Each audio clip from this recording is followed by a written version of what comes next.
Hello guys, welcome back to the channel. In today's video, I'm going to show you how you can delete a sticker you have added to your Instagram story.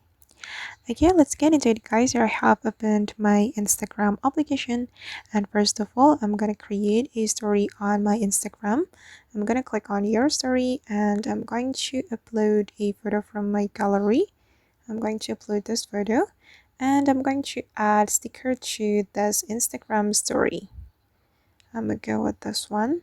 Okay, now the sticker has been added to my Instagram story, and if we want to delete it, we just need to tap and hold on the sticker, and then we can drag to delete like this.